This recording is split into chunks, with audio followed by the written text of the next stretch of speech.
À Cagnes-sur-Mer, ses habitants ne cachent pas leur satisfaction. Après avoir élu Brian Masson, ils comptent maintenant voter Marine Le Pen à la présidentielle. Parfait. Moi, je trouve qu'on respecte les 11 millions de Français qui ont voté pour elle, qui ont voté pour le RN. Je suis ravie. Et elle a raison d'aller plus loin pour prouver son innocence. Pour d'autres qui ne votent pas RN, il est impensable de se présenter alors que la Cour de cassation n'a pas tranché.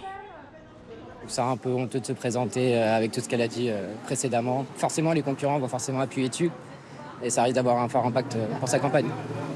Laure Lavalette, députée du Var, était ce matin sur les plateaux télé pour commenter la décision de la présidente du RN.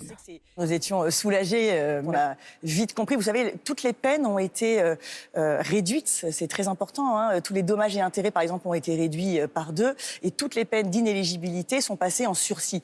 Donc c'est vrai qu'un vent de démocratie, j'allais dire, a soufflé dans cette cour d'appel. À Nice, cette actualité ne laisse pas indifférent.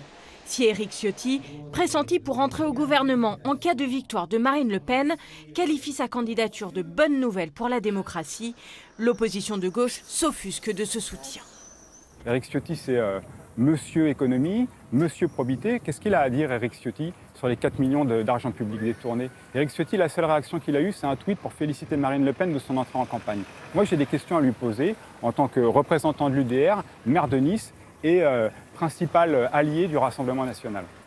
Du côté d'Horizon, c'est le symbole qui choque. La campagne va ainsi pouvoir se dérouler avec un vrai débat sur le projet, le programme. Mais il y a cet événement fondateur quand même qui est que nous allons avoir une personne qui a été condamnée et qui est candidate à la présidence de la République. La Cour de cassation vient d'annoncer qu'elle devrait être en mesure de se prononcer avant l'élection présidentielle, au plus tard en avril 2027.